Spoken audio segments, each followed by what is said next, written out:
ரொம்ப நாளாக கபோர்டில் யூஸ் பண்ணாமல் வச்சுருந்த பேண்ட்டை டெய்லி யூஸ் பண்ணுற மாதிரி ஷார்ட்ஸாக எவ்வளோ ஈஸியாக கன்வெர்ட் பண்ணலாம் அப்படிங்கிறத இந்த வீடியோவில் தெளிவாக சொல்லியிருக்கேங்க. வீடியோவை கடைசி வரைக்கும் பாருங்கள், ஸ்கிப் பண்ணாமல். ஸ்டெப் பார்த்தீங்கன்னா பேண்ட்டில் இருக்க பட்டனும் ஜிப்பும் போட்டுடணும். இது எதுக்கு போடுறோன்னா பேண்ட் அங்கேயும் இங்கேயும் நகராமல் இருக்கிறதுக்காக. ஸ்டெப் பார்த்தீங்கன்னா பேண்ட்டை டபுளாக ஃபோல்டு பண்ணிக்கணுங்க.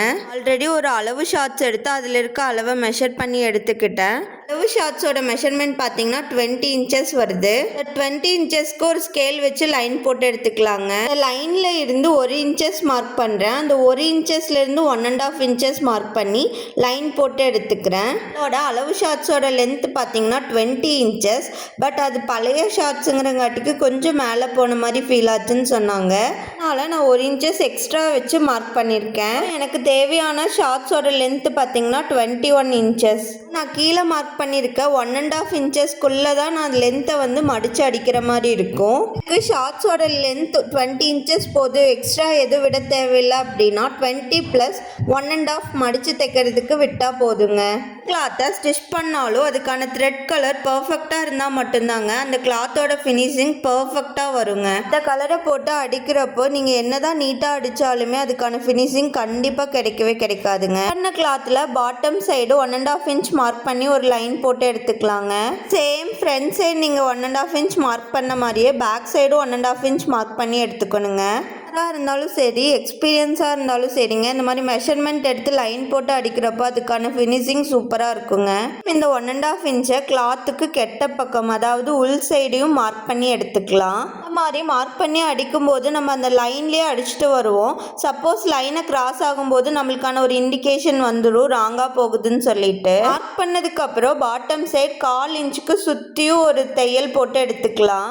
இன்ச் அப்படிங்கிறப்ப அந்த ஃபூட்டோட மெஷர்மெண்ட்டை வச்சு கரெக்டாக சுற்றி போட்டு எடுத்துக்கலாம். இன்ச்சுக்கு கொஞ்சம் எக்ஸ்ட்ரா போயிடுச்சுன்னா மெஷர்மெண்ட் மாறிடும். வாட்சோட லென்த் பார்த்தீங்கன்னா மேலே கீழின்னு ஏற்ற இறக்கமாக மாறிடும். இதுவுமே 1/4 இன்ச் தையல் போடும்போது மெஷினோட ஸ்பீடு பார்த்தீங்கன்னா ரொம்ப ஸ்லோவாக வச்சு தான் போடணும். இப்போ நம்ம அடிச்சிருக்க அந்த 1/4 இன்ச் தையல்லே ஃபினிஷிங் சூப்பராக வந்திருக்குங்க.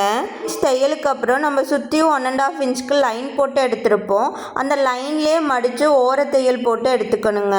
கரெக்டாக சுருக்கம் இல்லாமல் அந்த லைன்லேயே மடித்து வச்சு அப்படியே ஓரமாக தையல் போட்டு எடுத்துக்கலாங்க. மாதிரி ஆல்ட்ரேஷன் ஒர்க் பண்ணும்போது மெஷினோட ஸ்பீடை ரொம்பவே லோவாக வச்சு அடிக்கும்போது ஃபினிஷிங் சூப்பராக வருங்க. இந்த லைன்லேயே மடித்து விட்டு ஓர தையல் போட்டு எடுத்துக்கலாம். லைன்ல இருந்து மாறாத மாதிரி கரெக்டாக கையில் மடித்து விட்டு ஓரமாக தையல் போட்டுக்கோங்க.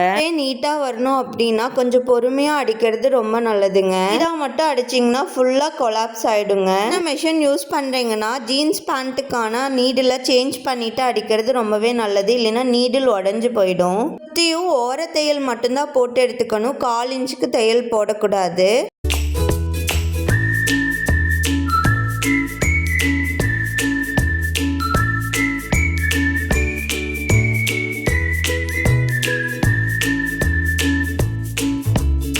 எப்பயுமே இந்த மாதிரி பாட்டம் அடிக்கும்போது ஸ்டார்டிங்கில் ஒரு ஸ்டிச்சில் லாக் போடணும். அதே மாதிரி எண்டிங்கில் லாக் போட்டு தான் கிளாத்தை வெளியே எடுக்கணும் மெஷினில் இருந்து. இப்போ இந்த ஷார்ட்ஸோட ஃபினிஷிங் பாருங்கள் எவ்வளோ நீட்டாக அழகாக வந்திருக்குன்னு சொல்லிட்டு. எப்பயுமே ஒரு கிளாத்தில் ஆல்ட்ரேஷன் ஒர்க் பண்ணும்போது ஒரு சில டெக்னிக்ஸை யூஸ் பண்ணி நீட்டாக ஃபினிஷ் பண்ணோம்னா அந்த கிளாத்துக்கான லுக் அவ்வளோ சூப்பராக இருக்குங்க. அடிச்சு முடிச்சாச்சு. இன்னொரு சைடு பார்த்தீங்கன்னா கொஞ்சம் கிராஸாக போன மாதிரி இருந்துச்சு. அதை ஸ்ட்ரைட் பண்ணி விட்டுட்டு சேம் டெக்னிக்கை ஃபாலோ பண்ணி இன்னொரு சைடும் ஃபினிஷ் பண்ணி எடுத்துக்கலாம். சைடு கிளாத் பார்த்தீங்கன்னா கொஞ்சம் கிராஸாக போயிருந்துச்சு. அதுக்காக ரொம்பவே பிடிச்சி கிளாத்தை வெட்டிடக்கூடாது.